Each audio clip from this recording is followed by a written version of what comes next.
মুহাম্মদ মুস্তাফা সাল্লে আলা, তুমি বাদশাহ কমলিওয়ালা।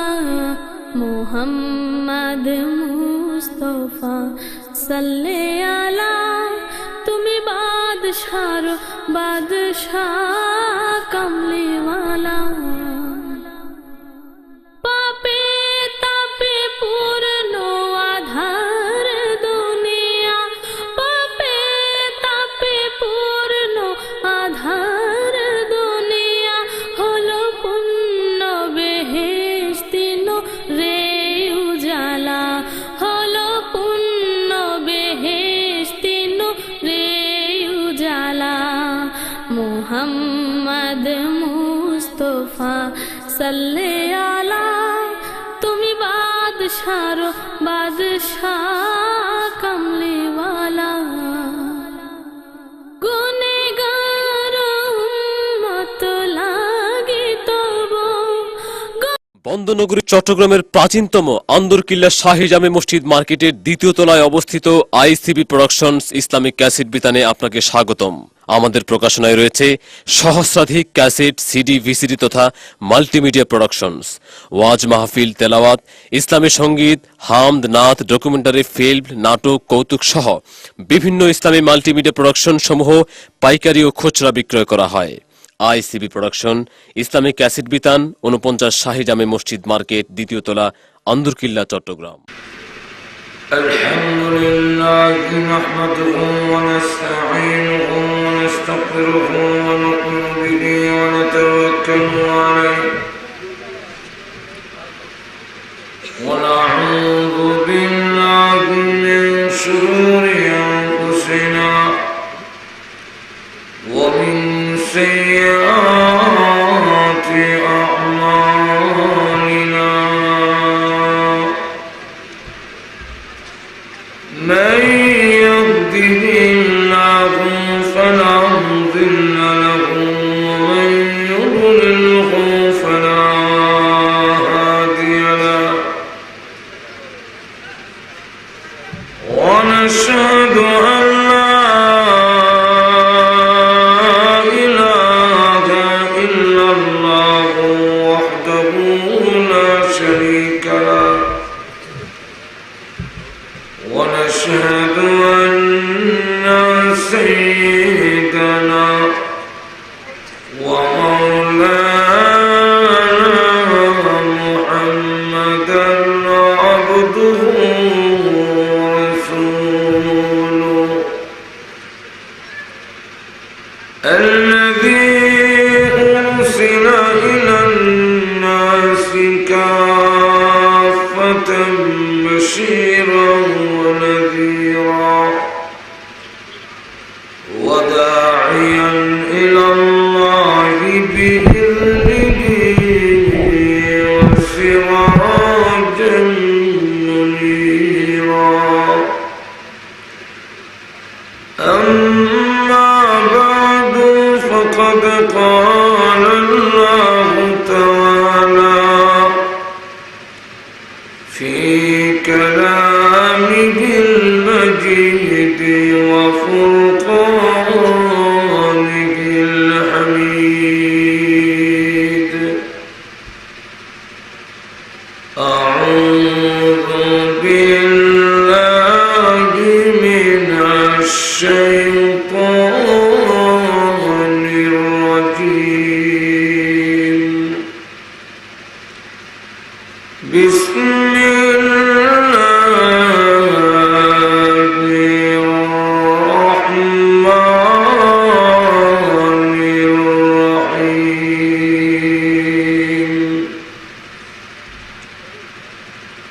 الذي خلق الموت والحياة ليبلوكم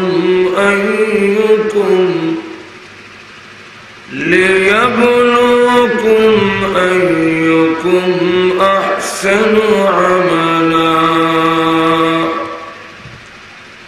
وهو العزيز الغفور.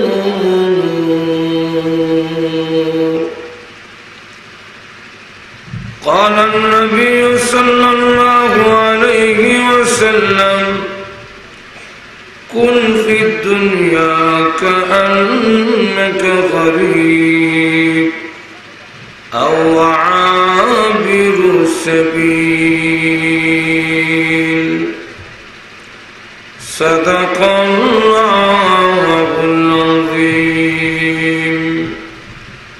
وصدق رسوله النبي الكريم ونحن على ذلك من الشاهدين والشاكرين والحمد لله رب العالمين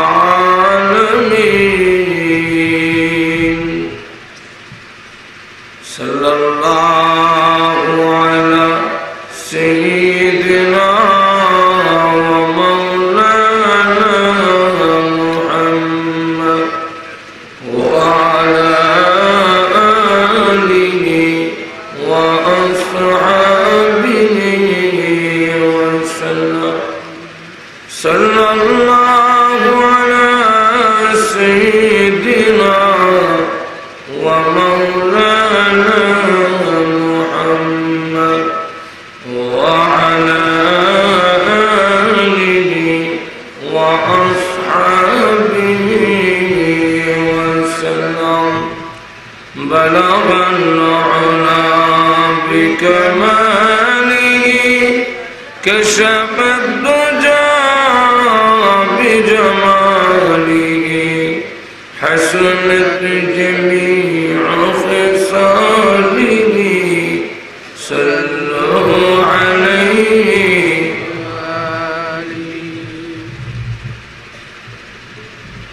আজকের পবিত্র তাফসীরুল কোরআন মাহফিলের অত্যন্ত শ্রদ্ধেভাজন সভাপতি, উপস্থিত সমবেত প্রাণপ্রিয় মুসলমান ভাইরা, পর্দার অন্তরালে অবস্থানরত অত্যন্ত শ্রদ্ধেয় মা ও বোনেরা, আমি আপনাদের সামনে পবিত্র কোরআন শরীফের সূরাতুল মুলকের 2 নম্বর আয়াতে কারিমা তেলাওয়াত করছি। এই আয়াতের প্রথমে মহান আল্লাহ ঘোষণা দিয়েছেন আল্লাযী খালাকাল মাউতা ওয়াল হায়াতা, সেই সত্তা যিনি সৃষ্টি করেছেন তোমাদের মরণ এবং জীবন। আমাদের মরণ এবং জীবন দুটোই আল্লাহর সৃষ্টি, আল্লাহর দেওয়া। মানুষের জীবনের 2টা দিক, একটার নাম হলো জন্ম, একটার নাম হলো অভাব, মৃত্যু। পৃথিবীর এক দরজা দিয়ে আসে, আরেক দরজা দিয়ে বের হয়ে যায়। পৃথিবীতে মানুষ আসে কাঁদতে কাঁদতে, এবং যাওয়াটা যদি সুবিধাজনক হয় যায়, আসতে আসতে কাঁদতে কাঁদতে যায়। পৃথিবীতে আসে যেভাবে উলঙ্গ, কাপড় নাই, কোমরের মধ্যে একটা সুতাও নাই, যাওয়ার সময় এইভাবেই যেতে হয়।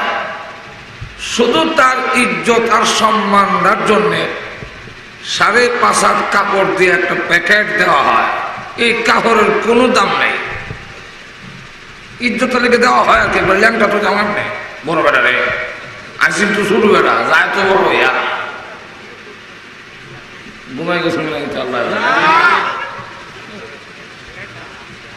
আজ ছোট্ট যায় সময় তো একটু বড় হইয়া যায়, একবার উলঙ্গ খবর দিবেন কেমন?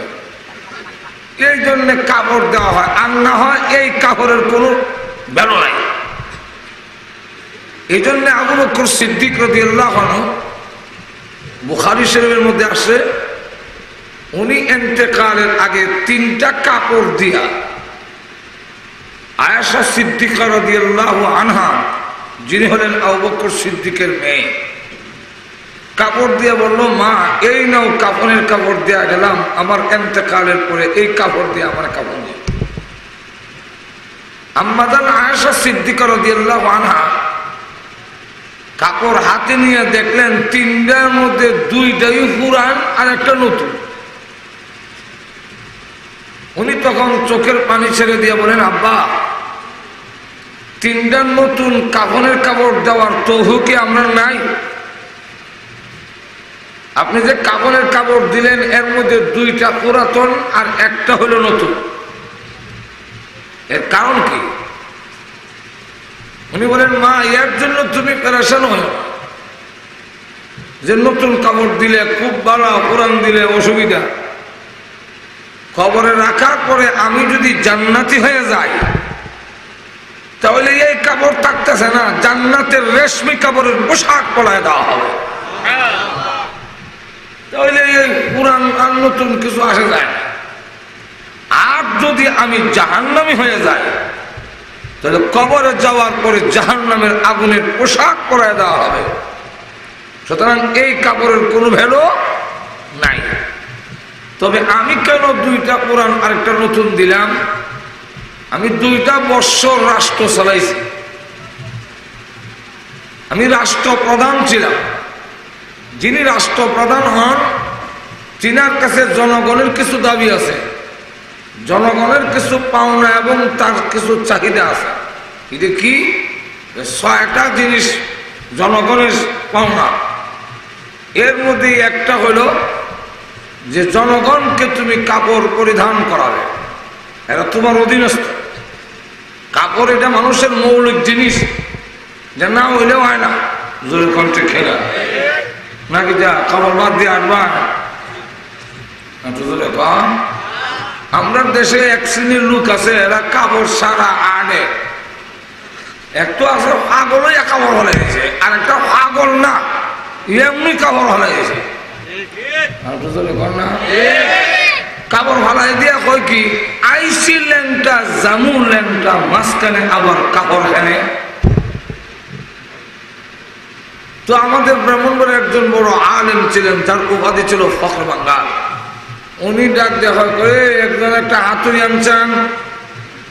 বলে, হুজুর কেন? বলে, হে বলতেছে আইসে ল্যাংটা যাবে ল্যাংটা, মাঝখানে আবার কাপড় কেন? হ্যাঁ তো দুনিয়া আইসিল দাঁত ছাড়া, দাঁত লয়ে যেত কেনে, হাতুড়িতে বেরিয়ে হ্যাঁ দাঁতটি হরাই দিল।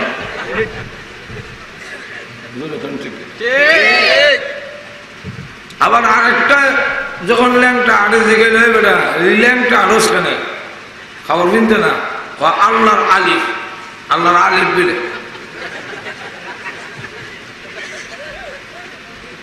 তখন কয় ওই বুজুর্গ বললেন যে এটা যদি আল্লাহর আলিফ হয়, এই চুরি জানলে বলে হ্যাঁ, বলে আল্লাহর আলিফ তো আমরা বসছি, আলিফ কালিফ বান নিছে 1 নক্তা, এর দিয়ে আলিফের নিচে 2 নক্তা দেখা যায়। এটা আরেক শয়তান। কাপড় ভাড়াইয়া দিয়ে কোনো মারিফত হতে পারে না, এটা ভণ্ডামি ছাড়া কিচ্ছু না। ভণ্ডামি ছাড়া কিচ্ছু। এই পৃথিবী থেকে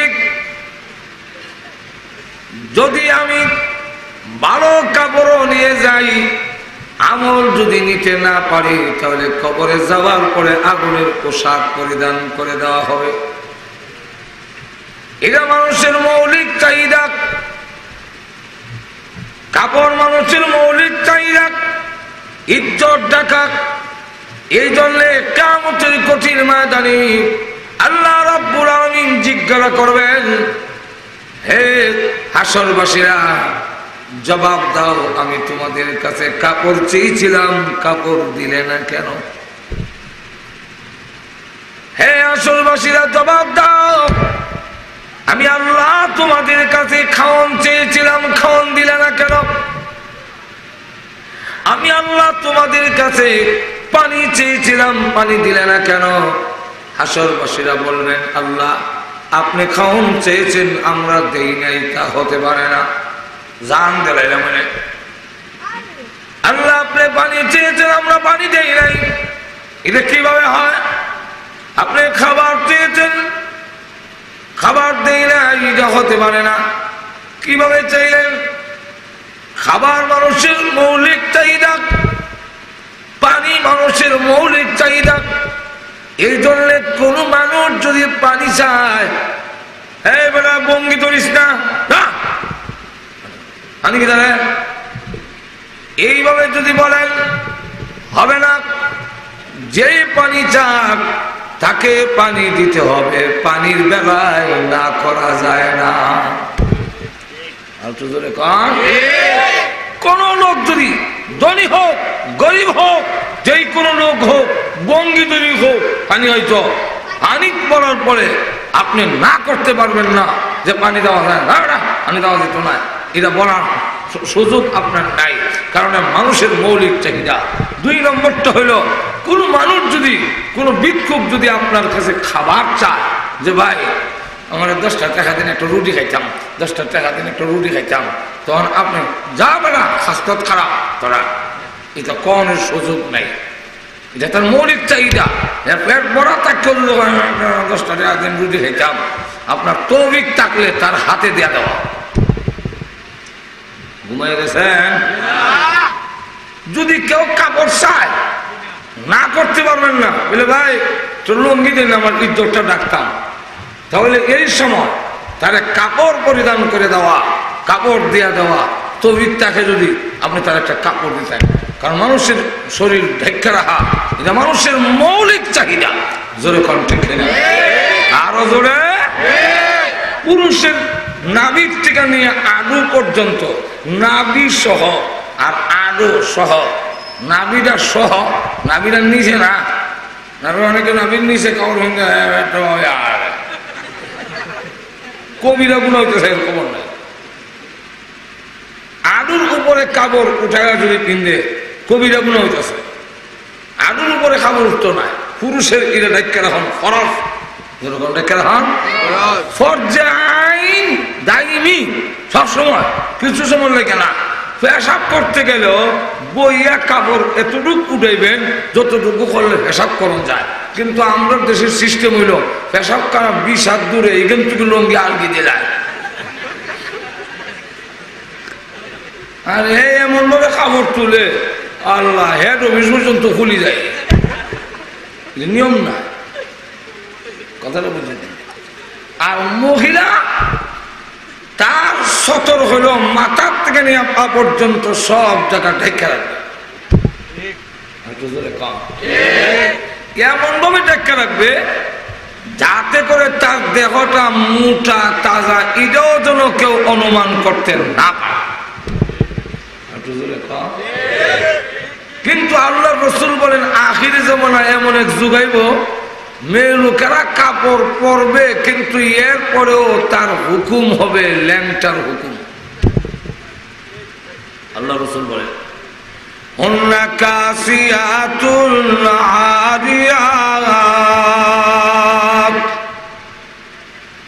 আখিরি জামানায় রসুল আমাদেরকে ভবিষ্যৎবাণী সব জানাই দেখেছেন যে কাপড় পরিধান করার পরও আরিয়া, এটা উলঙ্গ। কেন কাপড় বিন্দা উলঙ্গ? এখানে কাপড় বিনছে কিন্তু এমন হাতলা কাপড় পছন্দ করে বর্তমান যুগের মহিলারা। আপনার হাতলা হইলে আরো বাড়া, নেটের লাগান জাল যদি হয়েছে নেট আরো বাড়া, বাতাস অটোমেটিক ঠিক না? এই কাপড় পরিধান যদি করে, যে উদ্দেশ্যে পোশাক দেওয়া হয়েছে, এই উদ্দেশ্যে পোশাক, আমরা পোশাক দিছে আল্লাহ, আমরা লেজ দেয় নাই না, আপনার লেজ আছে, কুত্তা বিলে লেজ আসেনি, গরু ছাগলে তেহারার লেজ, আপনার লেজ নাই এখানে। আমি আগে মনে করতাম আমরাও লেজ দিলে ভালো আছে, শুধু সময় লেজটা থাকলে মশা মাছি দৌড়াইতে সুবিধা। পরে আবার চিন্তা করে দেখি লেজ যদি মশা মাছি তাড়াবার জন্য দেয়া থাকে তাহলে এটা মাঝখানে দিল না কেন? মাঝখানে তো চতুর্দিকে ঘুরেছে সুবিধা। আরো আরো গভীর নজর দিয়ে চিন্তা করে দেখি ছাগলের লেজটা সেরাম ইটা দিয়ে আর মশা কিতা দৌড়ে গই তাহলে ওরা যখন কোরআন শরীফ কোরআন তো মুখস্থ করলে সে আগে বুঝছি না মুড়ো তার মন কোন কোন সাগর হয়ে যায়। আমরা দেশের শুধু হাফিজ যে এত কোন তো বুঝে না, খালি ইয়াবানি ইসরাইল টান মারে এখন ঠিক না। আর এমন কোন কোন করে বুঝা যায় হাফিজ হয়েছে এইভাবে ছবি না করতো আর হাফিজ হইতো। আর আমাদের সমাজের কিছু এক শ্রেণীর লোক আছে পয়সা হইলে অনেক আছে বিশাল কিনে,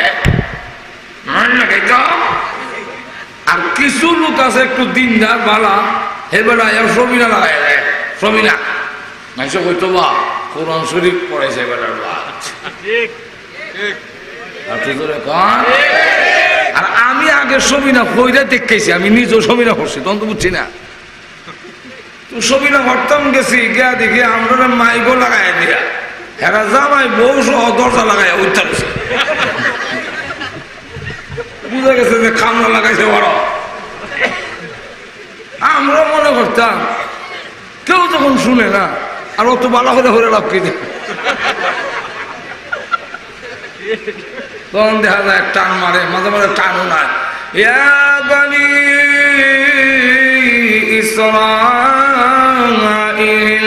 এতটুকু বোঝা যায় ভালো।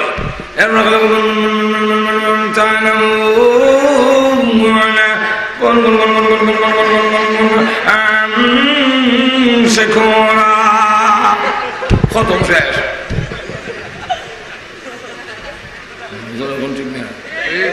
কোরআন শরীফ মুখস্থ করছি আগে, ব্যাখ্যা বুঝি নাই। যখন ব্যাখ্যা বুঝলাম তখন আয়াত দেখি আল্লাহ বলেন ইয়া বানি আদম قد أنزلنا عليكم لباسا يواري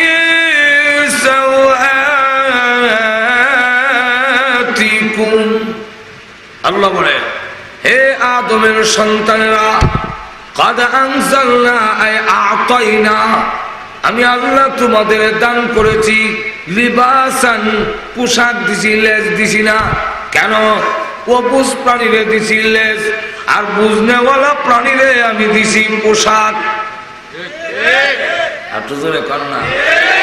কুকুর বিড়াল গুলো অবুঝ প্রাণী, ওরা পোশাক কিনতে পারবে না, যোগ্যতাও নাই। তার পেশাবের জায়গা, শরমের জায়গা, পায়খানার জায়গা আরেকজনে দেখবে।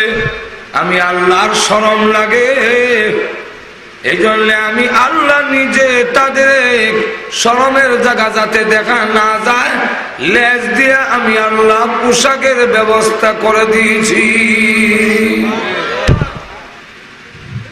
লক্ষ্য করে দেখবেন যেই বাচ্চা পোশাক পরতে পারে না, ছোট ল্যাংটা আঁকলে মা বাবার শরম লাগে। আমরা অসুবিধা হইতেছে নি চাইতেছি, অসুবিধা হইতো, অসুবিধা হইতেছে না আপনারা? তাইলে এইবার বলেন, লক্ষ্য করে দেখেন, মনোযোগ দিয়ে শোনেন। কিছু আমার পুরুষ এবং নারীরাও ওয়াজ করণ দরকার, যেহেতু বাড়ির ওয়াজ।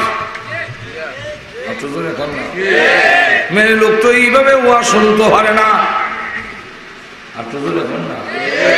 মেয়ে লোকরও কিছু কম দরকার আসেনি না নাই? আর তো এখন আসেনি।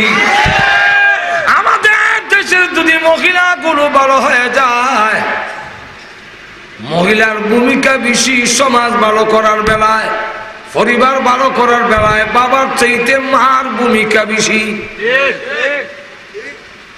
ভালো ফসল হওয়ার জন্য আসমানের চাইতে জমিনের ভূমিকা বেশি। আসমান হইল বাপ, জমিন হইল মা। বাপের কাম হইল পানি সেগা দিয়া শেষ। আসমান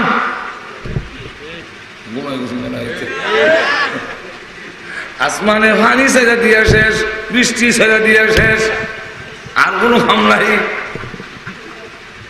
কিন্তু সন্তান, এই জমিনের সন্তান হলো গাছ গাছালি।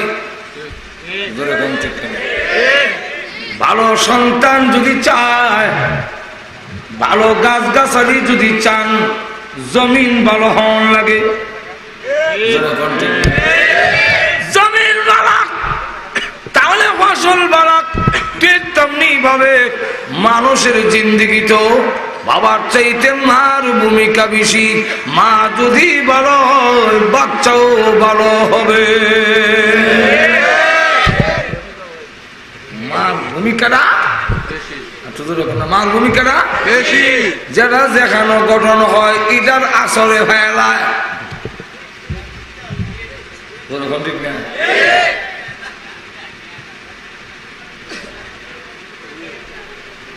কেরাসিনের বোতলে যদি নিয়ে ঘিও রেখে দেন, কেরাসিনের গন্ধই ফেলায়। কেরাসিনের বোতলে ঘি রাখলে ঘি আর থাকে না, কেরাসিনের গন্ধে রূপান্তরিত হয়ে যায়। যেই মার পেটে সন্তান গঠন হবে, ওই মা যদি খারাপ হয়, বাচ্চাও খারাপের আসরে ফেলায়।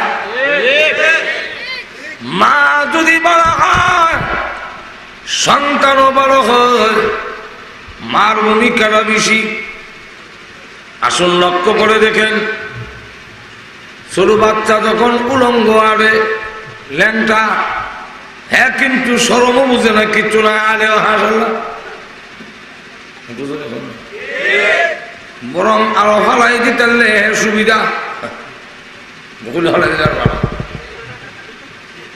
কিন্তু মা বাবার ভালো লাগে না, শরম লাগে।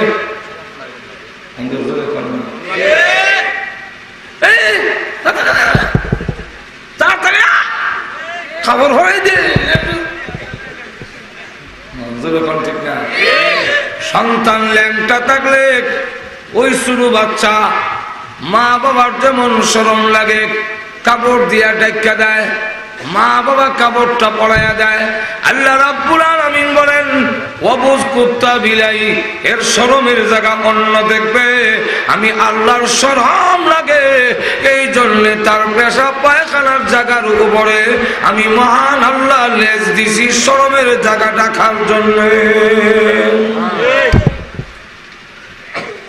কিন্তু মানুষ, তোমরা তো কাপড় ভরতে পারো, এই জন্য আমি ভরাইছি না, তুমি নিজে ভরো, তুমি নিজে কাপড় পরবে। কিন্তু আল্লাহ ভরাই দিলে কি হবে? ছাগলের লেজ 4 আঙ্গুল, বোঝা গেছে নি নাকি? ছাগলের লেজটা কোন 4 আঙ্গুল, এরপরে দেখবেন এমনি ফলাই। ঠিক না? গরুর লেজ, গরু খাড়া করে রাখে না, ফলাইয়া রাখে। মহিষের লেজ খাড়া রাখে না, ফলাইয়া রাখে। শিয়ালের লেজ খাড়া রাখে না, ফলাইয়া রাখে, ফলাই রাখে। সবের লেজ ফলাইয়া রাখে। কিন্তু লক্ষ্য করে দেখবেন, কুকুর আর কুকুর নি লেজ আলগি দেয়।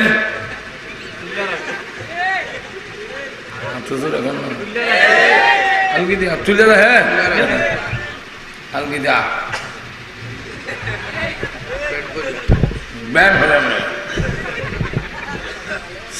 ছাগলের 4 আঙ্গুল লেজ দিয়ে তার শরমের জায়গা ডাকে।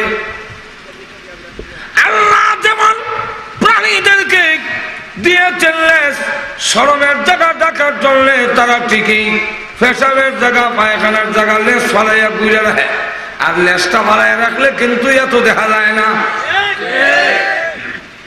কিন্তু কুকুরনির দেখবেন লেজ দিছে 1 হাত লম্বা, এরপরও উঠাইয়া রাখে, বুঝা যায় লেজের অভাবে ঘুরতে পারছে না। অথচ লেজ 1 হাত লম্বা, ছাগলের 4 আঙ্গুল দা ভাললে তুমি 1 হাত দা ভালো না কেন?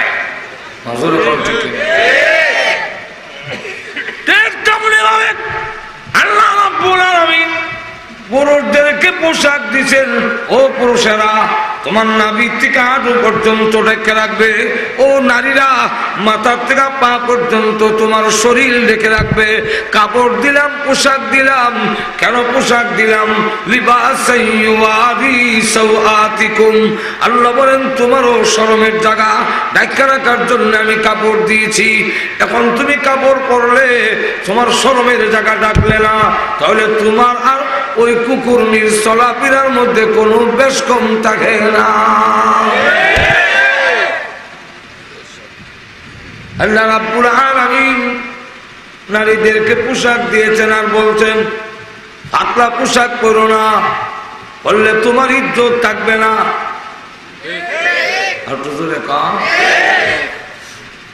আবার এমন পোশাক পরো না, আল্লাহ রাসূল বলছেন হুন্না কাসিয়াতুন আরিয়াত, নবীজি বলেন কাপড় পরবে, কাপড় পরিধানিনী, এরপরও উলঙ্গ নারী, উলঙ্গের হুকুমই থাকবে। কেন? মহিলা হইয়া সে এমন টাইট পিস পোশাক পরবে। আজকাল শহর বন্দরে আমরা গ্রাম তো বালা, আমরা লন্ডন আর আমেরিকার কথা বাদ দিলাম, ঢাকা শহর আমি যেখানে জুমা ভরাই, বনানী গুলশান যদি আপনি যান, গিয়ে দেখবেন মুসলমানের মেয়েরাও জিন্সের প্যান্ট পিনবে।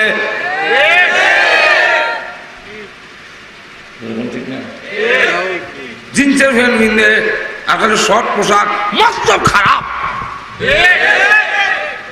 পুরুষের পোশাক দেখা যায় ঠিক থাকে, যেটা ডাকবার কথা হিটা ডাকে না, আর যেটা ডাকবার লাগে না হিটা দেখতে বইতে।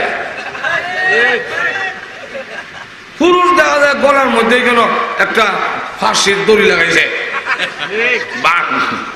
কোমরের মধ্যে আবার বান দিয়া শার্টটারে এটা ইন করে ইন ঢুকাইয়া, এরপরে আবার একটা বেল বাঁধবে, যেমন কাপড়টা ছুটতে যেত না আমার যেরকম ঠিক কিনা।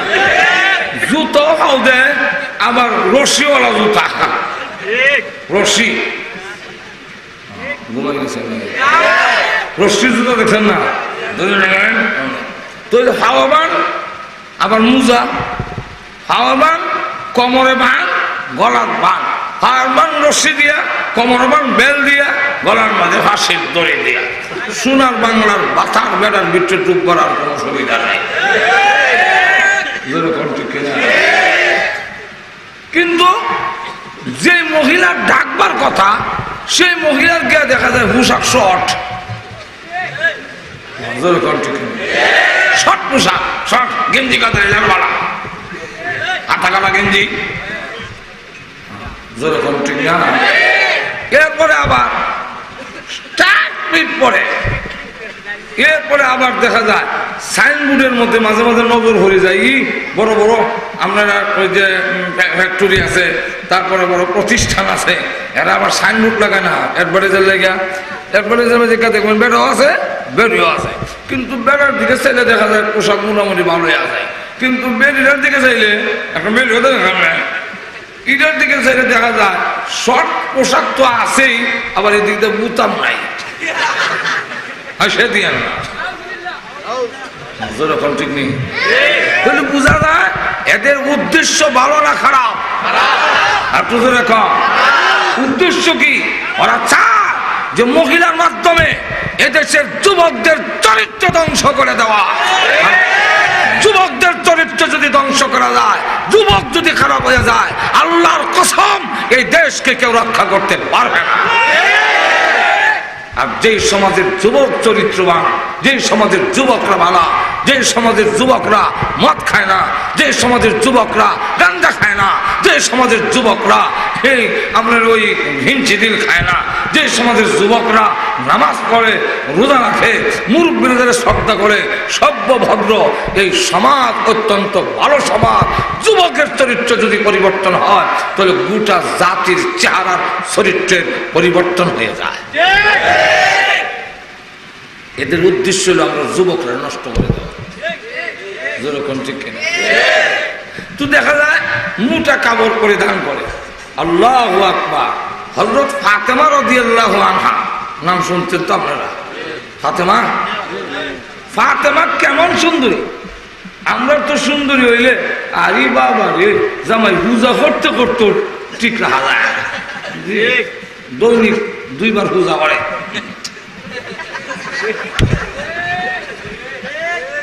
সুন্দর বউ কি সুন্দরী তুমি, 2টা ট্যাবলেট যদি খাওয়াই দেওয়া যায় দাস তুইবার লেগে, আর 2টা লম্বা লম্বা টয়লেটও ছাড়লে ওই তোমার সুন্দর শেষ। তখন দেখা যাইব গাল ভাঙ্গি গেছে কি, চোখ গাতাত গেছে, খবর থেকে উঠেছে। এখন ঠিক না? তুমি তোমার সুন্দর উপর বাহাদুরি করো, সুন্দর যাইতে 5 মিনিট লাগবে। এক যুবক খুব সুন্দর যাইতেছে, এক আল্লাহর ওলি দেখা তার দিকে চাইলো, আল্লাহ তুমি যদি এত সুন্দর মানুষ বানাও, না জানি তুমি কত সুন্দর। ইউসুফ আলাইহিস সালামকে এক মহিলা, এক জমিদার বাদশার মেয়ে আইসির পাগল হইয়া, সম্পত্তি বিশাল সম্পত্তি লইয়া আইসির ইউসুফ আসে কইয়া, যে ইউসুফের নাম দাম শুনিয়া সারা দেশের মধ্যে আলোড়ন সৃষ্টি হয়ে গেছে। তখন ইউসুফ আলাইহিস সালামকে ওই বাদশার মেয়ে দেখা কয়, ও ইউসুফ, আমি জানতে চাই তুমি এই সুন্দর সুন্দর দেহের অধিকারী, এটা কি তোমার, তুমি নিজে নিজে হইছ না তোমার কেউ বানাইছে? ইউসুফ আলাইহিস সালাম জবাব দেয়, আমার আল্লাহ আমারে বানাইছে।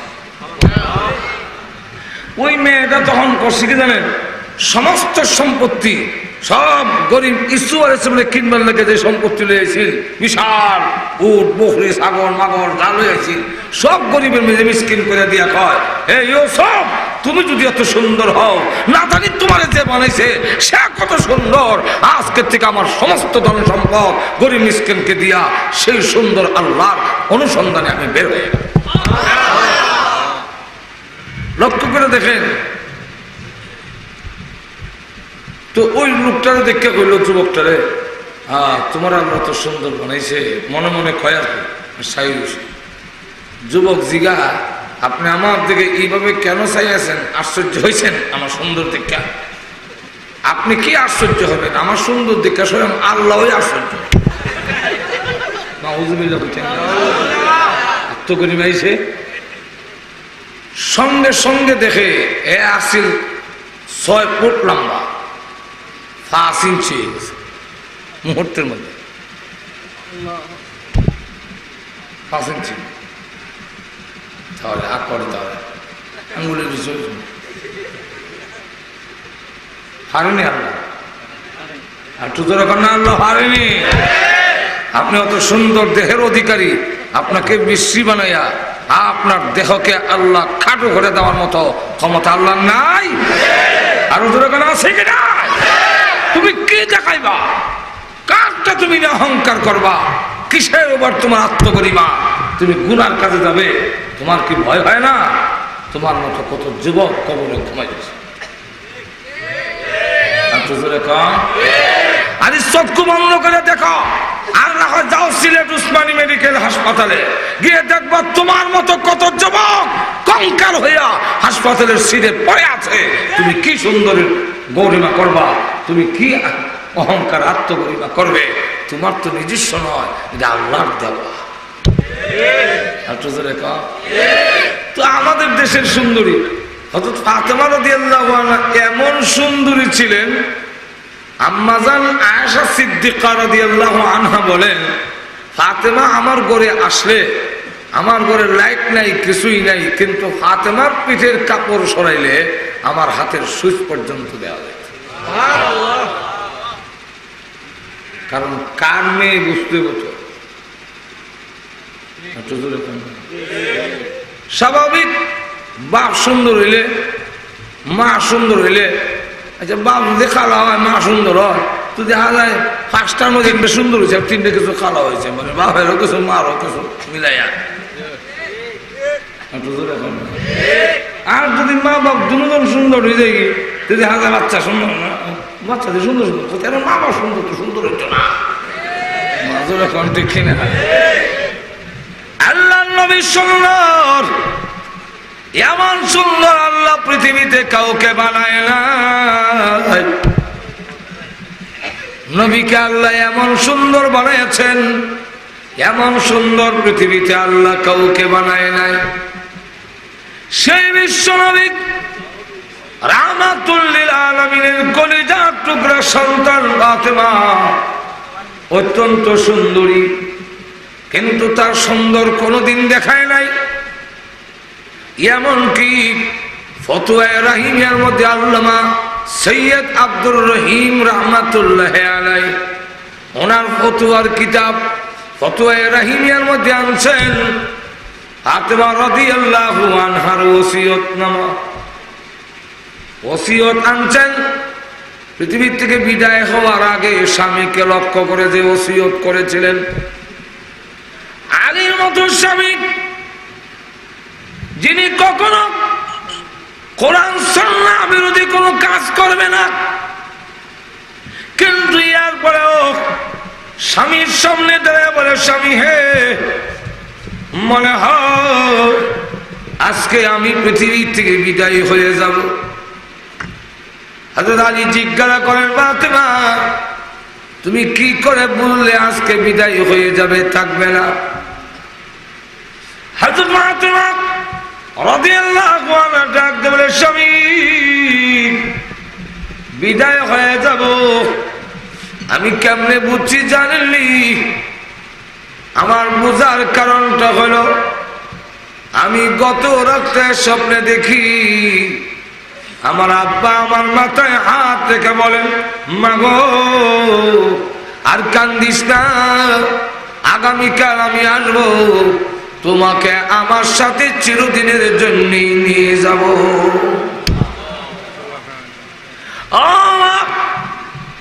তোর কান্না আমি সহ্য করতে পারি না, আমি বিদায় হয়ে যাওয়ায় তুই যে কান্না শুরু করলি, 4 মাস হয়ে গেছে, মতান্তরে 6 মাস হয়ে গেছে, আর কত কান্দবি গো? তোর কান্না আমি সইতে পারি না। এর কারণ নবীজির অত্যন্ত আদরের মেয়ে, যেই মেয়েটা দেখবেন আপনি বাহির থেকে আইলে কেমন আইছেন, অন্য মেয়েরা এত আসে না, যেই মেয়েটা দৌড় দেয় হাইলে আব্বার আদর করে, এই মেয়ের জন্য বাবারও মহব্বত বেশি হয়। হযরত কাদিয়াতুল কুবরা রাদিয়াল্লাহু আনহা পৃথিবী থেকে বিদায় হয়ে যাবেন যেদিন, ওই দিন তিনি কান্দেন। আল্লাহর নবী জিজ্ঞাসা করেন, খাদিজা গো কান্দো কেন? খাদিজা রাদিয়াল্লাহু আনহা বলেন, 2টা কারণে কান্দি, একটা হলো আমার জন্য, আর একটা হলো গো নবীজি আপনার জন্য কান্দি। নবীজি বলেন, আমার জন্য কেন কাঁদলো? হযরত খাদিজাতুল কুবরা রাদিয়াল্লাহু আনহা বলেন, ওগো নবীজি আমি পৃথিবী থেকে বিদায় হয়ে গেলে আপনার পাশে কে দাঁড়াবে? এতদিন আপনি দাওয়াত দিতে গেলে আমি খাদিজা আপনার পাশে দাঁড়ায়া থাকতাম। খাদিজাতুল কুবরা রাদিয়াল্লাহু আনহা কুরাইশের মধ্যে ধনাঢ্য মহিলা, প্রভাবশালী মহিলা ছিলেন, যার পরে সাধারণ কুরাইশরা নবীজির প্রতি হামলা করতে সাহস পায় না। খাদিজা দাঁড়ানো, আবার নবীজি আমি বিদায় হয়ে গেলে আপনার গায়ে যখন পাথর মারবে কে আপনার পাশে দাঁড়াবে? এই জন্য আমি কান্দি আপনার জন্য। আল্লাহর নবী যেই মাত্র এই কথা বলতেছেন, ছোট মেয়ে ফাতেমা রাদিয়াল্লাহু আনহা তিনি ডাকলেন, মা আপনি কাঁদলেন না, আপনি পৃথিবী থেকে বিদায় হয়ে গেলে আমি ওয়াদা দিলাম গো আমি আমার আব্বার পাশে দাঁড়াইয়া থাকবো। নবীজি খাদিজাতুল কুবরা রাদিয়াল্লাহু আনহা বিদায় হওয়ার পরে দেখা যায় তো নবীজি যখন দাওয়াত দিতেন, গিয়া ডাক দিতেন, ইয়া আইয়ুহান নাস, হে লোক সকল বলো কুলু লা ইলাহা ইল্লাল্লাহ। এই কালিমার দাওয়াত যখন দিতেন, কবরের মধ্যে ছোট্ট একটা বাচ্চা ধরে রাখতো, নবীর কাপড় ধরে রাখছেন, কবরে ধরে রেখেছে। কেউ পাথর মারতে আসলে ফাতেমা বলতো, আমার আব্বার গায়ে কেউ আঘাত করো না, আমার আব্বার গায়ে আঘাত করো না। এই মেয়েটার নামই ফাতেমা। মাগো আমি দাওয়াত দিতে গেলে তুই আমার কাপড়ে ধরে রাখতি। ও ফাতেমা, আমি যখন বের হয়ে যেতাম ফাতেমা রাদিয়াল্লাহু আনহা আল্লাহর নবীর পিছনে পিছনে যাইতেন। আর আজকে আমি বিদায় হয়ে যাওয়ায় 4 মাস 6 মাস হয়ে গেল, তুই শুধু কান্দস, বিছনার থেকে উঠতে পারস না। ঠিক আছে, আমি আগামীকাল আসবো, চিরদিনের জন্য তোকে আমার সাথে নিয়ে যাব। রসুলকে যদি সত্যিকার ভাবে কেউ স্বপ্নে দেখে, তাহলে ঠিক দেখছেন, দেখাটার আপনার রসুলের গঠন মোবারকের বর্ণনার সাথে আপনার বর্ণনার মিল হইতে হবে। যদি মিল না হয়, দেখা ঠিক আছে। তো আল্লাহর নবীকে কেউ যদি দেখে স্বপ্নের মধ্যে, তাহলে সে সত্যি নবীকে দেখেছেন। হয়তো ফাতেমা রাদিয়াল্লাহু আনহা ওনার আব্বা, উনি তো আর দেখছেন কতই, আব্বারও তো না দেখার কথা না। উনি বলতেছেন আমার আব্বা এসেছেন আমাকে নেওয়ার জন্যে, এতেই বোঝা যায় আমি থাকবো না, আমি বিদায় হয়ে যাব। তো বিদায় হয়ে গেলে আমার প্রাণ যখন বের হয়ে যাবে, তখন তো আমার দেহের নিয়ন্ত্রণ আমার কাছে থাকবে না, কাপড় পরিধান করার ক্ষমতা আমার থাকবে না, শরীর ঢাকার মতো ক্ষমতা আমার থাকবে না। আমি জিন্দেগিতে কোনোদিন কাউকে দেহ দেখাই নাই, আমার অঙ্গ কাউকে দেখাই নাই। আমি যখন পৃথিবীর থেকে বিদায় হয়ে যাব, তখন তো আমার সেই ক্ষমতা আর থাকবে না। তাই আমি ওসিয়ত করে যেতে চাই, যাতে আমি জানি আমার স্বামী তো বিজ্ঞ আলেম, মদিনার সবচেয়ে বড় আলেম। রাসূল যার সম্পর্কে বলেছেন আনা মদিনাতুল ইলমে ওয়া আলিয়ুন বাবুহা, আমি হইলাম এলেমের একটি শহর, আর এই শহরের গেটটার নাম হলো আলী। অর্থাৎ শহরের ভিতরে গেট দিয়ে ঢুকলে সব মাল গেট দিয়ে যেমন ঢুকন লাগে, আপনার বাড়ির ভিতরে ঢুকতে গেলে যে ওই গেট দিয়ে অন লাগে, আসমানি এলেম যত আমি নবীর কাছে এসেছেন আলীর দরজা হয়ে আছে। তিনি এত বড় আলেম, আমি জানি আপনি একজন আল্লাহর অত্যন্ত ভক্ত। হযরত আলী রাদিয়াল্লাহু আনহু আল্লাহর মহব্বত অন্তরে খুব প্রচন্ড মহব্বত, আল্লাহর নাম শুনলে সব উৎসর্গ করে দেয়। মুয়াজ্জিনের আল্লাহু আকবার শুনলে আল্লাহর মহব্বতের ভালোবাসায় হযরত আলীর শরীরে কম্পন শুরু হয়ে যেত, থরথর করে কাঁপতে থাকতেন, চেহারার রং পরিবর্তন হয়ে যেত। সাহাবীরা জিজ্ঞাসা করেন, আলী, যুদ্ধের ময়দানে বড় বড় সৈনিকদের সামনে দেখেছি তুমি কোনোদিন চেহারার পরিবর্তন হয় না। আলী রে, হাজার সৈন্যের মোকাবেলা একবেলা করতে পারে এমন লোকের সামনে তুমি গিয়েছ, কিন্তু দেখা গেছে আলীর চেহারার কোনো পরিবর্তন নাই, শরীরের মধ্যে কোনো কম্পন নাই। কিন্তু মুয়াজ্জিনের আল্লাহু আকবার শুনলে তোমার এরকম হয় কেন? হযরত আলী বলেন, আমার আল্লাহর নাম শুনলে আল্লাহর ইশকর মহব্বতে আমার শরীরের মধ্যে কম্পন সৃষ্টি হয়ে যায়। সেই আলী রাদিয়াল্লাহু আনহু তো অন্যায় করবেন না, কিন্তু এরপরেও ফাতেমা রাদিয়াল্লাহু আনহা ওসিয়ত করে যায় যে আমার ইন্তেকালের পরে আমার যখন গোসল দেওয়ানো হবে তখন তো সতর্ক থাকতেই হবে। এরপরে যখন নাকি কাফন পড়াবেন, জানাজা পড়বেন, তখন তো প্যাকেট করে ফেলবে, পর্দা তো হইছে, কিন্তু এরপরেও আরো উপর দিয়ে পর্দা দিয়ে রাখবেন। বলে কেন? যখন কাফনের কাপড় পরায় তখন তো পায়ে একটা বাঁধ দেয়, বুকে বাঁধ দেয়, মাথার মধ্যে একটা মুড়ায় একটা বাঁধ দেয়, যেরকম ঠিক কিনা। আর এই বাঁধ দিতে গেলে তখন কাপড়টা টাইট হয়ে যায়, দেহটা কুদ্দুর মোটা এবং লম্বা। এটার একটা মোটা মানুষ না হালকা মানুষ, এটা তো কাপড়ের প্যাকেট করলে বোঝা যায়। আমি ফাতেমা রাদিয়াল্লাহু আনহা যখন কাপড় পরানো হবে তখন আমার দেহটা মোটা কুদ্দুর, এটা সাহাবীরা দেখলে বুঝে ফেলবে আমি লম্বা কুদ্দুর ছিলাম, এটা বুঝে ফেলবে। তাই আপনাকে ওসিয়ত করে যাই, আমার কাপড়ের কাপড় পরিধান করানোর পরে উপর দিয়ে ঢিলা ঢালা কাপড় দিয়ে রাখেন, কারণ কোন সাহাবী যেন আমার দেহের মোটাটাও আইডিয়া করতে না পারে। যদি আমি বেপরদা হয়ে যাই, মোটা দেখলাম, তাহলে কিয়ামতের কঠিন ময়দানে আল্লাহ যদি আমাকে বেপরদানি হয়ে ডাক দেয়, তাহলে আমিও ফাতেমার কারণে আমার আব্বার চেহারা মলিন হয়ে যাবে।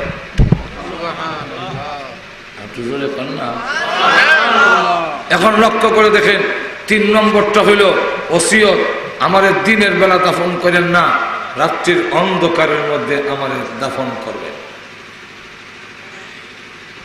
কেন? কবর রাখবার সময় তার কাপড়টা ধরে রাখলো, খবর দেয় লাশ তো দিব ধরে কোন ঠিক কিনা। তখন তো একজন উকি দিয়ে দেখে লিব, সব মানুষ তো এক সমান না, কিছু লোক তো আছে বেমারি, আর অন্তরের মধ্যে বেমার আছে, ধরে হন না, এর খাসলত খারাপ। মেয়ে লোক রিস্কা করলে হে খারাপ আছে, এতে ঠ্যাংটা তো আলগি দিব, ঠ্যাংটা তো আল।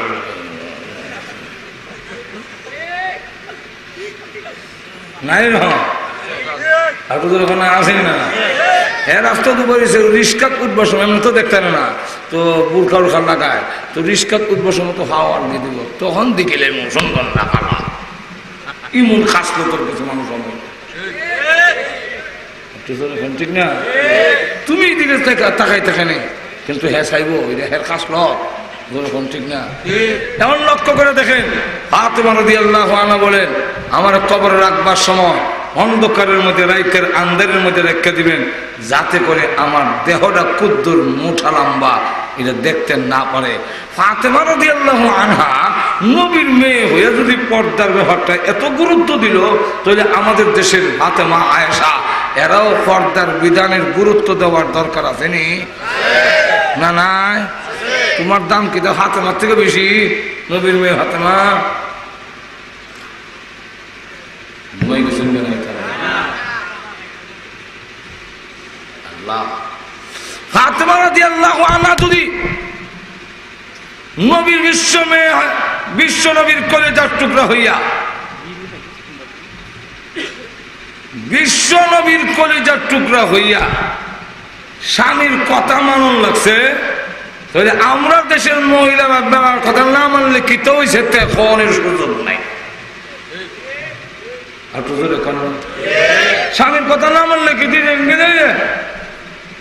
নবীর মেয়ে ওয়া যদি স্বামীর কথা মানন লাগছে তোমারও মানন লাগবো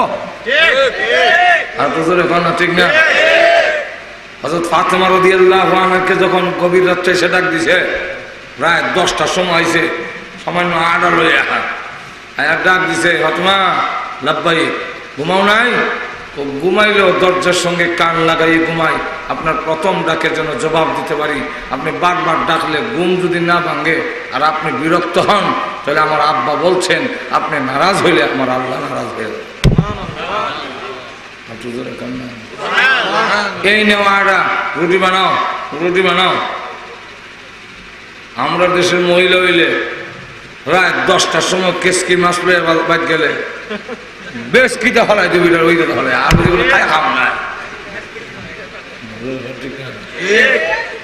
হযরত ফাতেমা রাদিয়াল্লাহু আনহা রুটি বানাইতেছেন আর হযরত আলী রাদিয়াল্লাহু আনহু বলেন ঠিক আছে আমি একটু বিশ্রাম নেই রুটি হইলে দুজনে একসাথে খামু কারণ মাঝে মাঝে জামাই বউ একসাথে খাওয়ানো সুন্নাত আমরা তো আবার এটা মনে করি কি ও তারা বেটে হয়ে গেছি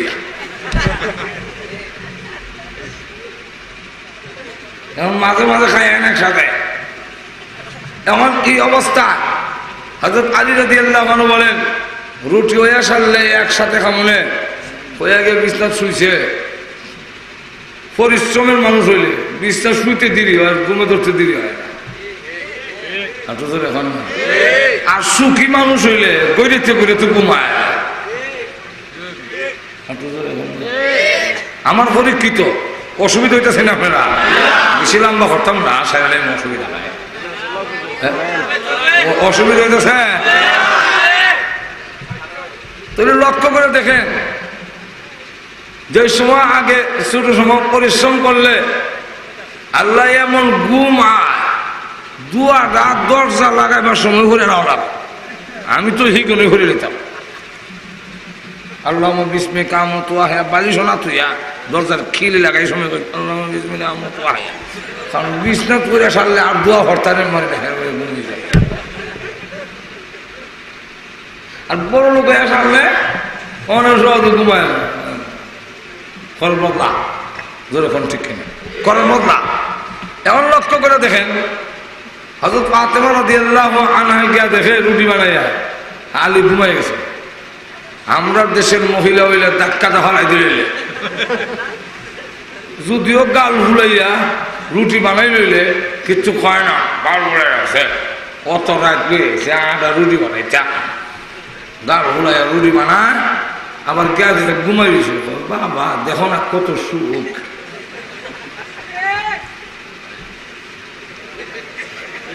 ঠিক না ও কত সুখ দেখো আবার ঘুমাই দিছে ধাক্কা মারবো হযরত ফাতেমা রাদিয়াল্লাহু আনহা তিনি গেলেন সেখানে গিয়া দেখেন ঘুমাই গেছে এখন ডাক দেয় না। ঘুম ভাঙলে যদি কষ্ট হয়, আবার যদি ঘুমায়া যায় আমি, আর আমার স্বামী যদি ঘুম ভাঙ্গার পরে করে সারাদিন খাইলাম না, রুটির হত্যা করিলাম, বৌদি গিয়ে প্লেট বাসন সব থামাইয়া ঘুমাই দিছিল, মনে কষ্ট হইব। আর ডাক দিয়ে যদি তাও কষ্ট পাবে।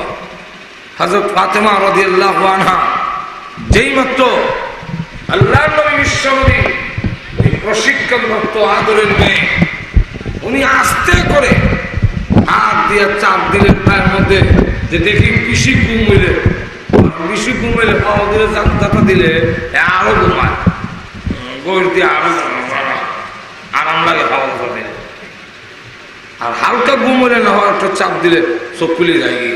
হযরত আলী রাদিয়াল্লাহু আনহু তো খালি চোখটা লাগছে, এখন যেই মাত্র হাত দিয়ে ধরছেন চোখ খুলে হয়, ফাতেমা বিশ্ব নবীর কলিজার টুকরা সন্তান হয়ে আমার বাবাদের শোভে নেই। হযরত ফাতেমা রাদিয়াল্লাহু আনহা বলেন যে আমি বিশ্ব নবীর কলিজার টুকরা হতে পারি, কিন্তু আমার আব্বা বলেছেন আপনি খুশি হইলে আমার আল্লাহ খুশি হবে, আপনি নারাজ হইলে আমার আল্লাহ নারাজ হয়ে যাবে। তাহলে এখন চিন্তা করেন, হযরত ফাতেমা রাদিয়াল্লাহু আনহা বলেন রাত্রের অন্ধকারে আমার কবরে রাখবেন, যাতে করে আমার লাশটা মোটা লম্বা কুদ্দুর এটা অনুমান করতে না পারে। তাহলে এখন চিন্তা করে দেখেন কত গুরুত্ব তারা দিয়েছেন। জোরে কন্টিনিউ, ঠিক না? আরো জোরে কান। তাহলে এখন আসুন, আমি যে কথাটা আপনাদের সামনে তুলে ধরতে চাচ্ছি, যে ওই যে আমাদের দেশে পোশাক পরিধান করে হুন্না কাসিয়াতুন আরিয়াত, মোটা কাপড় পরিধান করে অত হাতলা হলো না যাতে তোমার দেহের ভিতরে অঙ্গ প্রত্যঙ্গ দেখা না যায়, অথবা এমন জিন্সের প্যান্ট টাইপের পোশাক পরো না। কিছু লোক ব্যবহারী লোক আছে, কিছু খাসলত খারাপের লোক আছে, ওরা তোমার বুরকার কারণে তোমার পোশাক দেখে রাখছো দেখা যায় না, কিন্তু টাইট পিস হওয়ার কারণে, জিন্সের প্যান্ট পিন্ধার কারণে পোশাক যদি টাইট যাও তাহলে চোখ ঠিক দেখো,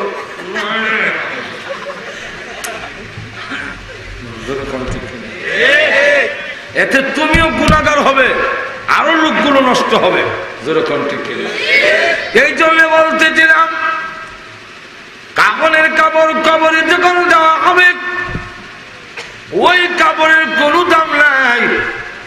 যদি আমি জান্নাতি হয়ে যাই, জান্নাতের পোশাক আমার গায়ে পরাইয়া দিবে। আর যদি আমি জাহান্নামী হয়ে যাই, তবে দেখা যাবে আমার গায়ে জাহান্নামের পোশাক পরাইয়া দেওয়া হবে। ও আয়েশা, এই পোশাকের কোনো দাম নাই, তুমি চিন্তিত হইও না। 2 নম্বর তাহলে আয়েশা, দেশের জনগণ আমার কাছে কাপড় পাও না, আমি সব জনগণকে নতুন জামা কাপড় পরিধান করাইতে পারি নাই গো আয়েশা। আমি তাই 2টা পুরাতন, একটা নতুন কাপড়ের কাপড় পরে কবরে যেতে চাই। আল্লাহ যদি আমাকে জিজ্ঞাসা করেন, দেশের জনগণকে মৌলিক চাহিদা যেটা কাপড়, এটা কি তুমি পরাইছো নাকি তুমি নিজে নিজে নতুন কাপড় পরিধান করে এসেছ? আমাকে যদি আল্লাহ জিজ্ঞাসা করেন, তখন আমি আল্লাহ রাব্বুল আলামিনের সামনে জবাব দিব, প্রভু গো, আমি যেমন সকলকে নতুন জামা কাপড় পরাইতে পারি নাই, আমিও 3টা নতুন কাপড়ের কাপড় নিয়ে কবরে আসি না। আমিও কম, আমি 2টা পুরান আর একটা নতুন নিয়ে এসেছি। আমি যেমন স্বপ্নে ভাসি না, আমিও নতুন কাপড় সব নিয়ে আসি নাই। তাহলে মানুষের এই যে কামনের আল্লাহ পোশাক দিছেন, তার ইজ্জত সম্মান ঢাকার জন্যে আমি যে কথাটা আপনাদের সঙ্গে বলতেছিলাম, মনে আছে তো আপনারা? না অসুবিধা হইতেছে? তুমি এবার লক্ষ্য করে দেখেন, আল্লাহ রাব্বুল আলামিন বলেন, হে মানুষ, তোমার জীবন এবং তোমার মরণ এক দরজা দিয়ে তুমি জীবন নিয়ে আসবে, আরেক দরজা দিয়ে তুমি পৃথিবীর থেকে বের হয়ে যাবে। আসবার সময় তুমি দেখবার একবার উলঙ্গ অবস্থায় এসেছ, যাওয়ার সময়ও বাস্তবতা হইল শূন্য হাতে, উলঙ্গই, শুধু কাপড়ের কাপড় ছাড়া তোমার গায়ে কিছু রাখতে দিবে না, তোমাকে খালি হাতেই বিদায় করা হবে, কোনো কাপড় দেওয়া হবে না। তখন বুঝবে তোমার আত্মীয় স্বজন পাগল হয়ে যাবে, তুমি কি করলে না করলে, তোমার অবস্থা কি হবে না হবে সেটা চিন্তা করবে না, বরং লাশ রেখেই সন্তানেরা সম্পত্তি ব্যাংকে কয় লাখ টাকা আছে বাপের, আর কোন লাখ টাকা তৈছে ইটা লইয়া মায় বাপের লাশ করে দিছে। এমন ঘটনা আসেনি? আসেনি না? ঢাকার একবার মারা গেছে কোটি কোটি টাকার মালিক, তো কোটি টাকার মালিক এবারে জীবন নামাজ পড়ছে না, ইমাম সাহেবরা সব বয়কট করে নিয়েছে, তার জানাজা পড়তাম না। হে জিন্দিগি তো শুক্রবার মসজিদ হয়েছে না, আর জানাজা পড়ে লাভ কি, এমনি তুই যাও। তারা ওরা হয় হুজুর এখন আপনারা যদি জানাজার নামাজ না পড়েন আমাদের জন্য একটা কলঙ্ক না, আমরা তো ধরেন। কাকতি মিনতি করার পরে ইমাম সাহেবরা কইল আচ্ছা ঠিক আছে, অত যখন কাকতি মিনতি করো তোমার বাপের জানাজাটা বরং একটা কাফারা লাগাও, কাফারাটা দেওয়া দাও। নামাজের একটা নামাজ যারা পড়ছে না এটা একটা কাফারা, এটা নামাজের গুনাহ মাফের জন্য নয়, এই কাফারা লাগায় দুনিয়ার একটা শাস্তি, যাতে এর ডরে অন্যরা নামাজ না ছাড়ে। কিন্তু এই কাফারা দিলে নামাজ না হইতো না। তখন জিগা কয় লাখ টাকা দেন তো হিসাব করে কাফারা কত হয়, ওখানে হিসাব করে দেখে জিন্দিগিতে তো নামাজ পড়ছে না, 6 লক্ষ টাকা, 6 লক্ষ টাকা হয়েছে। যেই মাত্র 6 লক্ষ টাকা খালি হয়েছে, এমনি তার ডাকায়া বাসা, এক দেশের বাসা, এক দেশের গুলি, আরেক দেশের গালি, তার ডাকায়া বাসা হয় হালায় নামাজ পড়লো নাকি? ডাইনি মসজিদ বামিমি মসজিদ হালায় নামাজ পড়লো নাকি? ওখানে আমরা কাফারা দে মুখে মরুগা ঠান্ডা পড়ব। যেই বেলায় এত সম্পদের জন্য, ধন সম্পদের জন্য পাগল করা ছিল, আর মার্কেট করলো, এরপরে ফ্যাক্টরি করলো, বিরাট লম্বা ঘর করলো, কইরা ফলাফল কিটা অন্যরা বুক করবে, আর তারা কয় হালায় নামাজ পড়লো নাকি? হালায় ঘুমাই গেছে বাসার থেকে বের হইলে ডাইনি মসজিদ বামিমি মসজিদ হালায় নামাজ পড়লো নাকি? লইয়া দাও, পুরস্কার লইয়া দাও, জোরে কন্টিনিউ ঠিক না? শূন্য হাতে যেতে হবে। বিশ্বের বড়, সারা বিশ্বের প্রেসিডেন্ট ছিল 4 ব্যক্তি, এর মধ্যে একজনের নাম ছিল জুলকারনাইন। জুলকারনাইন ওসিয়ত করে গেছেন পৃথিবীর থেকে বিদায় হওয়ার আগে যে আমারে কাপন দিবার সময় 2টা হাত কাপনের বাইরে রাখো। বলে কেন লেগে বাইরে রাখতাম? বলে দুনিয়ার লোকেরা যেন আমার লাশটা দেখে শিক্ষা গ্রহণ করতে পারে যে আমি তামাম দুনিয়ার প্রেসিডেন্ট ছিলাম, কিন্তু পৃথিবীর থেকে যাওয়ার সময় শূন্য হাতে বিদায় হয়ে গেলাম। এই জন্য এক দরজা দিয়ে পৃথিবীতে আমরা আসি, আর এক দরজা দিয়ে বের হয়ে যাই।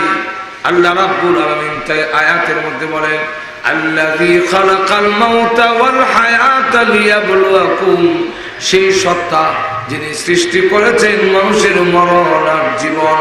জোরে কণ্ঠে খেলা এই কথা যদি আমরা বুঝি, উপলব্ধি করতে পারি, তাহলে অবশ্যই আমাদের কবরের সামান অর্জন করে যেতে পারলে, আমল যদি করে যেতে পারি, তাহলে আসছিলাম পৃথিবীতে কানতে কানতে, আর যখন যাব হাসতে হাসতে বিদায় হয়ে যাব। আল্লাহ রাব্বুল আলামিন আমাদের সকলকে এই কথাটা উপলব্ধি করিয়া অনুধাবন করে সেই অনুযায়ী আমল করার তৌফিক আল্লাহ আমাদের দান করুন। সকলের জোরে সোরে বলেন আমিন। দোয়া হবে, এমনই দোয়া হবে, বসেন, হ্যাঁ দোয়া হবে। আমরা প্রত্যেকেই আজকের এই মাহফিল জীবনের শেষ মাহফিল হওয়ার সম্ভাবনা আছে না? আপনারা কার নাই? বলে আমি মরতাম না আছে? ওই যে উঠছে এর মনে হয় এই বিশ্বাস আছে যে 2 সাইড দিনের ভিতরে আমি মরতাম না। আমরা প্রত্যেকের এমন বিশ্বাস আসেনি যে আজকের রাইতো মরণ হইতে পারে, তাহলে জীবনের শেষ মোনাজাত মনে করে আমি সবচেয়ে বড় গুনাহগার, এটা মনে করে দোয়াতে শরীক হন। আমরা আবার অনেক দূরে আমার যেতে হবে। আগামীকাল বঙ্গবন্ধু শেখ মুজিবুর রহমান সাহেবের বাড়ির কাছে হইল মাহফিল, টঙ্গিপাড়া, গোপালগঞ্জের টঙ্গিপাড়া হইল আমার আগামীকালের মাহফিল। বুঝলেন? সুতরাং আমার যেতে হবে খুব আরিসাতে আরিয়াতে মাওয়া ফেরে গেল 3-4 ঘন্টা বোয়াত্তাহন লাগে। বুঝলেন? পদ্মা নদী হারিয়ে যেতে হবে। সুতরাং আপনার থেকে আমার জরুরত আরো বেশি। আমরা তো বাড়ি ঘর যাবেন 2 কিলোমিটার 3 কিলোমিটার না 5 কিলোমিটার হয়ে, আর আমার তো যেতে হবে কোথায় বুঝছেন হঠাৎ এরপরের দিন আবার যেতে হবে। আমরা দোয়া করি এবং আমাদের আত্মীয় স্বজন যারা কবর ঘুমাই দিছে এরা আমাদের দিকে অসহায় হইয়া তাকাই দিছে, ধরে কন্টিনিউ ঠিক না, এদের জন্য আমাদের দোয়া করা উচিত না? এইবার তো মুখ দেওয়া হয়ে লইছে যে হালায় নামাজ পড়লো নাকি, আর আমরা মুখ দেওয়া না হইলো আমরা কাজে বোঝা যায় মরক দো ঠাডা হরক দো।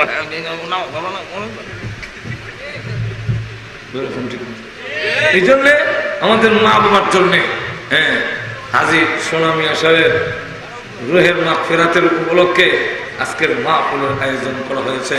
এই জন্য প্রত্যেকেই দুআতে শরীক হই। এর আগে আমরা দুরূদ শরীফ পড়ি। আল্লাহুম্মা সাল্লি আলা সাইয়্যিদিনা ওয়া মাওলানা মুহাম্মদ ওয়া আলা আলিহি ওয়া আসহাবিহি ওয়া সাল্লিম। আল্লাহুম্মা সাল্লি আলা সাইয়্যিদিনা ওয়া মাওলানা মুহাম্মদ ওয়া আলা আলিহি ওয়া আসহাবিহি ওয়া সাল্লিম। আস্তাগফিরুল্লাহ ইন্নাল্লাহা গফুরুর রহিম। আস্তাগফিরুল্লাহ ইন্নাল্লাহা গফুরুর রহিম। লা ইলাহা ইল্লাল্লাহ লা ইলাহা ইল্লাল্লাহ লা ইলাহা ইল্লাল্লাহ মুহাম্মাদুর রাসূলুল্লাহ। আল্লাহুম্মা আমিন। ربنا ظلمنا أنفسنا ربنا ظلمنا أنفسنا ربنا ظلمنا أنفسنا وإن لم تغفر لنا وترحمنا لنكونن من الخاسرين. ربنا اغفر لنا ولوالدينا رب ارحمهما كما ربياني صغيرا رب ارحمهما كما ربياني صغيرا. رب العالمين तमाम জীবনের গুনার বোঝা মাথায় নিয়ে আল্লাহ গুনার উপরে লজ্জিত আর শর্মিন্দা হয়ে আলিম উলামা নিয়ে সাদাদারি ওয়ালা মুরব্বি নিয়ে নওজোয়ান ভাইদেরকে নিয়ে মাসুম বাচ্চা নিয়ে পর্দার আড়ালের নেককার মা বলল আল্লাহ আমি গুনাহগার মুসাফির অবস্থায় আগ বাড়াইলাম, মেহেরবানি করে জিন্দেগির গুনাহ মাফ করে দাও। আল্লাহ জানি না আজকের এই মুনাজাত কার জন্য, জানি জীবনের শেষ মুনাজাত। কত মানুষ ঘুমায় আর ওঠে না, কত মানুষ ঘর থেকে বের হয় আর ঘরে ফিরে আসে না। আল্লাহ জানি না গো কার জন্য কাপড়ের কাপড় দোকানে জমা হয়ে গেছে। এমনও হতে পারে আগামী দিন এই সময় আমি কবরের বাসিন্দা হয়ে যাব। রব্বুল আলামিন আয় আল্লাহ তাআলা প্রভু, মৃত্যু আসার আগে আগে আমাদের গায়ে কাপড়ের কাপড় পরিধান করার আগে আগে মেহেরবানি করে আমাদের জিন্দেগির গুনাহ মাফ করে দাও। রব্বুল আলামিন, প্রভু জানি না কোন দিন কবরের বাসিন্দা হয়ে যাবে, কি লইয়া কবরে যাব, কোন সামান নাই, কোন পুঁজি নাই। দুনিয়াতে একটা মশার কামড় সহ্য করতে পারি না। তোমার নবী বলেছেন কবরে 99টা সাপ দেওয়া হবে। ওই সাপ মৃত্যুর করে যেদিন আমাদেরকে রেখে দেওয়া হবে, আমাদের কবরকে আল্লাহ তুমি জান্নাতের বাগান বানিয়ে দিও। রব্বুল আলামিন, দুনিয়াতে একটা বেতের আঘাত সহ্য করতে পারি না। তোমার নবী বলেছেন এমন গুর্জ মারবে, পাহাড়ে মারলে পাহাড় উড়ে যাবে, জায়গা থাকবে না। আল্লাহ, ওই গুর্জের আঘাত আমাদের দিও না। যেদিন আমাদেরকে কবরে রেখে দেওয়া হবে, আমাদের কবরকে তুমি জান্নাতের বাগান বানিয়ে দিও। আল্লাহ, কিয়ামতের মাঠে যেদিন নিচের জমিন তামা হয়ে যাবে, মাথার কাছে সূর্য এসে যাবে, সূর্যের গরমে জাহান্নামের আগুনের গরমে কলিজা শুকায়া যাবে, সকলে নফসি নফসি বলতে থাকবে। মা বাবা তার সন্তানকে পরিচয় দিবে না, স্বামী স্ত্রী একজন আরেকজনকে পরিচয় দিবে না। আল্লাহ, ওই মুসিবতের দিনে, বিপদের সময় আমাদের সকলকে তোমার আরশের নিচে একটুখানি জায়গা দিও। আয় আল্লাহ, জাহান্নামের আগুন হারাম করে দাও। আল্লাহ, জাহান্নামের লাকড়ি আমাদের বানাও না। ও মাবুদ, জাহান্নামের আগুনে যদি তুমি জ্বালাও গো, তোমার কোনো লাভ হবে না। আমাদের মতো গুনাহগাররে যদি তুমি মাফ করে দাও, তোমার খোদাইয়ের যারা পরিমাণ কমবে না। আল্লাহ, মেহেরবানি করে আমাদের জিন্দগির গুনাহ মাফ করে দাও। আল্লাহ, আমরা যে যে উদ্দেশ্যে তুলেছি প্রত্যেকের নেক আশা পূরণ করে দাও। আমাদের মধ্যে যারা অসুস্থ বিমারে আছেন সেবা করে দাও। আল্লাহ, আমাদের সন্তান গুরুকে নামাজি দিনদার পরেশগার বানায়া দাও। আল্লাহ, এই এলাকার নারী পুরুষ সকলকে মিল মোহাম্মদের সাথে জিন্দগি করার তৌফিক দাও। রব্বুল আলামিন, আল্লাহ, আমাদের আওলাদ গুলোকে, আল্লাহ সন্তান গুলোকে নামাজি দিনদার পরেশগার বানাও। আল্লাহ, এই এলাকার নারী পুরুষ সকলকে তুমি নামাজি বানায়া দাও। হে আল্লাহ, আজকের এই মাহফিলের আয়োজন যারা করেছেন, শোনার জন্য যারা এসেছেন, আল্লাহ সাহায্য সহযোগিতা যারা করেছেন,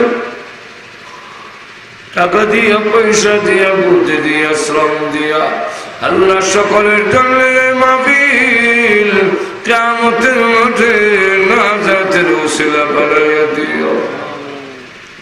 আল্লাহ, আমাদের পক্ষ থেকে লাখ কোটি দুরূদ আর সালাম সোনার মদিনা পৌঁছাইয়া দাও। আল্লাহ, যত মুমিন মুমিনাত কবরে ঘুমিয়েছেন, হে আল্লাহ, আমাদের মুখের দিকে হাতের দিকে তাকিয়ে আছে, মেহেরবানি করে গো সকলের কবরের আযাব মাফ করে দাও। আল্লাহ, বিশেষ করে আমরা হাত বাড়াইলাম, জানি না কালমা নাই কার বানাই।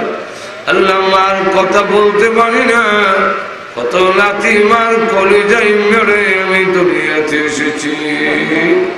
আল্লাহ, ও প্রভু, আমার বিমারের কারণে, আমার অসুস্থতার কারণে আমি আমার মাকে ঘুমাইতে দেই না। ওই মাদের আল্লাহ কবরে আযাব দিও না। আল্লাহ, আব্বার কবরে আযাব দিও না।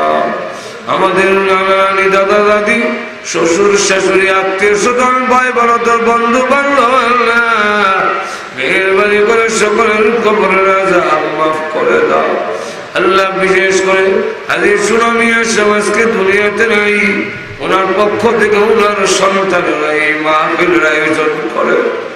আল্লাহ, এর সওয়াব আর হাদিয়া ওনার কবরে পৌঁছিয়ে দাও। আয় আল্লাহ ওলামায়ে কেরামের আগমনকে রক্ষা করে। আজ এই সুনামি আসার সহ এই এলাকার মাটির নিচে যত মুর্দা ঘুমাইয়াছেন সকলের কবরকে জান্নাতের বাগান বানায়া দাও। আয় আল্লাহ তাআলা আমাদের উস্তাদ পীর মাশায়েখ যারা দুনিয়াতে নাই জান্নাতের সুউচ্চ মাকাম দান করো।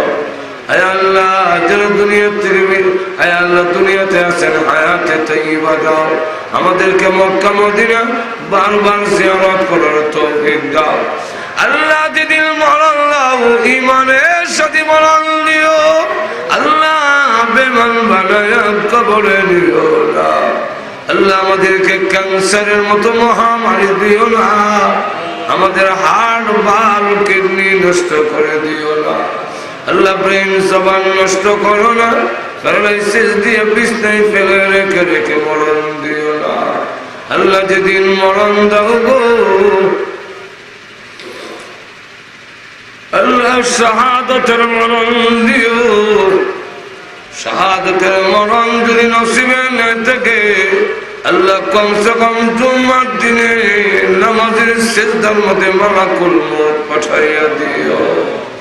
ربنا تقبل منا إنك أنت السميع العليم وتب علينا إنك أنت التواب الرحيم سبحان ربك رب العزة عما يصفون وسلام على المرسلين والحمد لله رب العالمين آمين آمين برحمتك يا أرحم الراحمين.